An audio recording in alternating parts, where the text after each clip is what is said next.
বুখারী শরীফের 659 নম্বর হাদিস, আল্লাহর রাসূল বলেন, কোন নামাজি যখন ফরজ নামাজ শেষ করে নিজের জায়গায় বসে থাকে, যতক্ষণ বসা থাকে ততক্ষণ ফেরেশতারা তার মাগফিরাতের দোয়া করতে থাকে।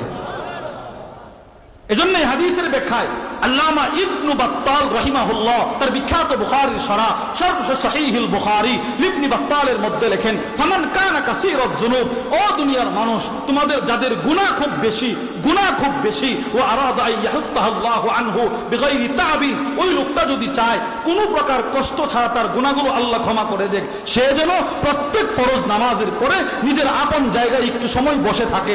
যদি সে বসে থাকে, আল্লাহর কসম বরফের মতো তার গুনাহগুলো গলতে থাকবে। মুসলিম শরীফের হাদিস।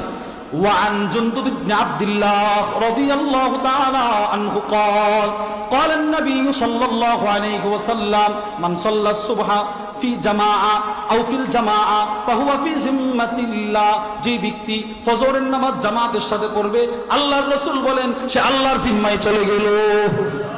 আল্লাহর জিম্মায় চলে গেল, এর অর্থ কি? তিনটা অর্থ লিখছেন আল্লামা মুহাম্মদ ইবনে আব্দুল বাকি আয-যুরকানি, তিনি এইটার তিনটা আল্লামা ইব্রাহিম আল কুরতুবী এটার তিনটা অর্থ লিখছেন তার বিখ্যাত কিতাব আল মুফহিম লিমা আশকালা মিন তালখিস কিতাবি মুসলিম, ওই কিতাবের মধ্যে লেখেন, ফি জিম্মাতিল্লাহ আই ফি আহদিল্লাহ হিফজিহি ওয়া আমানি ওয়া দামানি, আল্লাহর জিম্মায় যাওয়ার তিন অর্থ। এক নাম্বার, ফজর যে জামাতে পড়লো ওই দিন যত ধরনের বালা মুসিবত ওইগুলা থেকে হেফাজতের জিম্মাদারি স্বয়ং আল্লাহর। ফজর পড়ছে জামাতে, রোড অ্যাক্সিডেন্ট থেকে আল্লাহ হেফাজত করবে। ফজর পড়ছে জামাতে, ঠাড়া পড়ে মরা থেকে আল্লাহ হেফাজত করবে। ফজর পড়ছে জামাতে, বিপদ আপদ থেকে আল্লাহ তাকে হেফাজত করবে। এবার আপনাদের প্রশ্ন, হুজুর বহুত ফজর পড়নেওয়ালা তো রোড অ্যাক্সিডেন্ট করে মারা যায়, তো এই বিষয়ে আপনি কি বলবেন? এবার তিনি বলেন, ফি আমানিল্লাহ, যদি কেউ ফজর পড়নেওয়ালা কেউ যদি রোড অ্যাক্সিডেন্ট করে মারা যায়, কোন দুর্ঘটনার কবলে পড়ে মারা যায়, তো রাসূল কেমন যেন বলতেছেন ফি আমানিল্লাহ, ওই লোকটার মৃত্যুর পরে আল্লাহ বলবে, বান্দা তুমি আমার সাথে ফজর পড়ে তুমি আমার জিম্মায় দুনিয়াতেও ছিলে, আজকে কবরেও তুমি আমার জিম্মায়, যাও নিরাপদে তুমি জান্নাতে চলে যাও।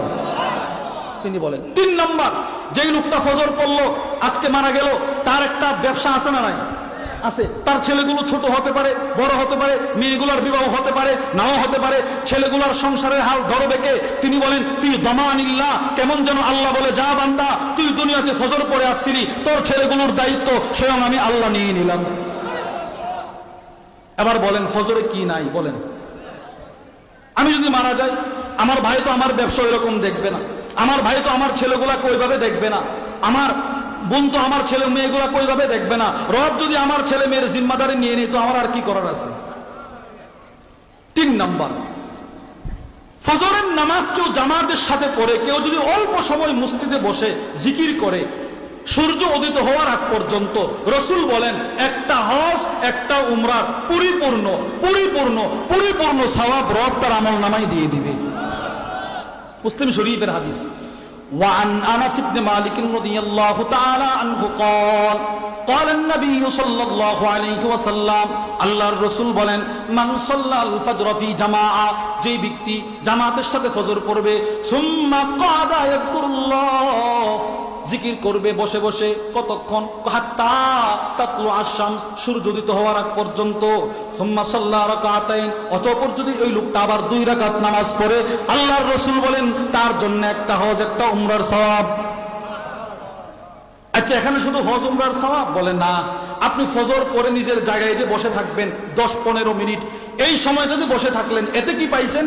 বুখারী শরীফের 659 নম্বর হাদিস, আল্লাহর রাসূল বলেন, কোন নামাজি যখন ফরজ নামাজ শেষ করে নিজের জায়গায় বসে থাকে, যতক্ষণ বসা থাকে ততক্ষণ ফেরেশতারা তার মাগফিরাতের দোয়া করতে থাকে।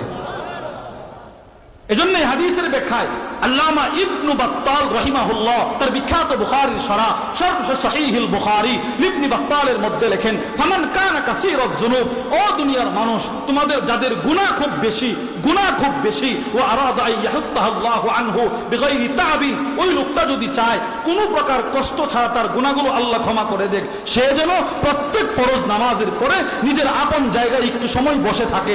যদি সে বসে থাকে, আল্লাহর কসম বরফের মতো তার গুনাহগুলো গলতে থাকবে। ওই যে ফেরেশতাদের দোয়ার বরকত। তাহলে এবার আপনারা বলেন তো, ফজর নামাজ পড়ার দরকার আছে না নাই?